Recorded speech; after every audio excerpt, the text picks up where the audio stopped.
আজকে main topic হচ্ছে urine analysis test কখন করতে দেওয়া হয় এবং ইউটিআই, বিশেষ করে ইউরিনারি ট্র্যাক ইনফেকশন, এই ব্যাপারটা কী। এই ইউরিনারি ট্র্যাক ইনফেকশন হলেই ডাক্তারবাবুরা কি আপনাদের সত্যিকারের ভয় দেখান, নাকি সত্যি ভয় পাওয়ার মতোই এই জিনিসটা? অনেকেই আমার কাছে এসে বলেন যে ডাক্তারবাবু, ইউটিআই এই শব্দটা শুনলেই কেমন একটা ভয় ভয় লাগে। আসলে কতটা ভয়ঙ্কর আর কতটা আমাদের শরীরের জন্য এটা ক্ষতি করে, সেই পুরো বিষয়টা নিয়ে আজকে আমরা কথা বলব। প্রথমেই হচ্ছে যে ইউটিআই বা ইউরিনারি ট্র্যাক ইনফেকশন, আজকের ভিডিওতে জানবো এর কারণ, লক্ষণ, পরীক্ষা এবং এর চিকিৎসা কী আছে। ইউটিআই হলো মূত্রনালীর একটা সংক্রমণ। এটি কিডনি, ইউরেটার, মূত্রথলি অথবা মূত্রনালী বা ইউরেথ্রার যে কোনো অংশে হতে পারে। বেশিরভাগ ক্ষেত্রে সংক্রমণ মূত্রথলি এবং মূত্রনালীতে মেনলি হয়। নারীদের ক্ষেত্রে বা মহিলাদের ক্ষেত্রে এই ইউটিআই হওয়ার সম্ভাবনা খুব বেশি, তবে পুরুষ, শিশু এবং বয়স্কদের ক্ষেত্রেও এই সম্ভাবনা কিন্তু দেখা যেতে পারে।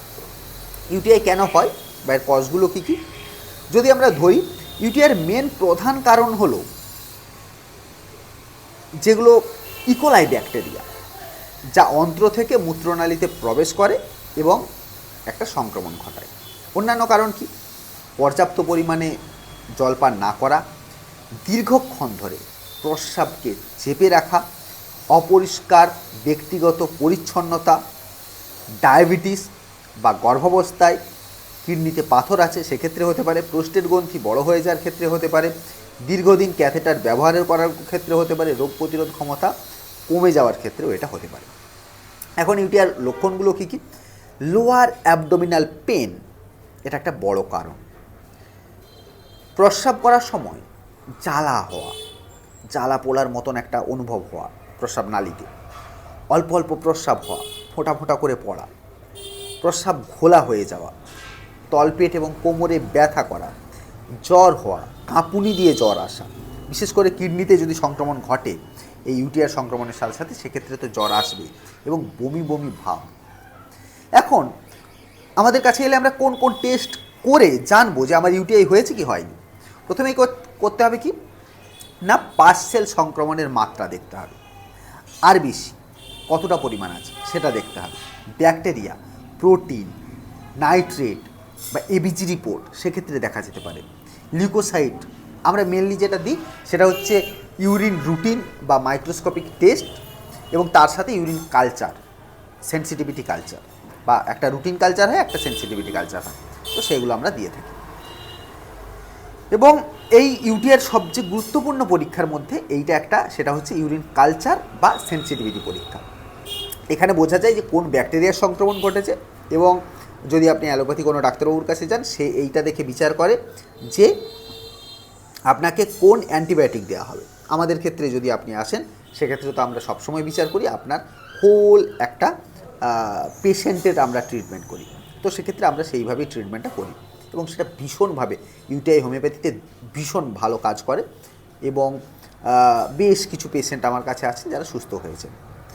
উপরে কনসালটেশন নাম্বার দেওয়া আছে, চাইলে আপনারা অবশ্যই যোগাযোগ করতে পারেন। এর সাথে আমরা দিই সিবিসি টেস্ট। সিবিসি কেন দেওয়া হয়? ধরুন ডব্লিউবিসি বেড়েছে কি না, বা ডব্লিউবিসির মাত্রা কী আছে এবং শরীরের সংক্রমণের মাত্রা কী আছে, এই সমস্ত বোঝার জন্য। আরেকটা দেওয়া হয় সিআরপি টেস্ট, মানে সি রিঅ্যাক্টিভ প্রোটিন, সংক্রমণ বা প্রদাহ কতটা হয়েছে তার তীব্রতা বোঝার জন্য সি রিঅ্যাক্টিভ প্রোটিনের টেস্টটা দেওয়া হয়। তার সাথে আপনার যদি কিডনিতে কোনো রকম সমস্যা থাকে সেটা পরবর্তীকালে দেখা হয়, ব্লাড সুগার দেওয়া হয়, এই ধরনের প্রচুর টেস্ট। যদি ধরুন আপনি সিকেডির পেশেন্ট হন, সেক্ষেত্রে আরেক ধরনের হয়। আবার বারবার ইউটিআই হচ্ছে বা কিডনিতে পাথরের সন্দেহের কারণে আমরা কখনো কখনো হোল অ্যাবডোমেনের ইউএসজিডি সেটাও হয়। এবং আপনি যদি অ্যান্টিবায়োটিক গ্রহণ করেন, সেক্ষেত্রে চিকিৎসকের পরামর্শ নিন। আপনার যদি মনে হয় হোমিওপ্যাথি কোনো ওষুধের দ্বারা আপনি ট্রিটমেন্ট করাবেন, সেক্ষেত্রেও আপনি ডক্টরের কনসালটেশন করেই তবেই কিন্তু যাবেন। তবে কোন কোন অবস্থায় এই ইউটিআই হলে আপনি একদমই বাড়িতে বসে থাকবেন না, সঙ্গে সঙ্গে চিকিৎসকের পরামর্শতে নেবেন।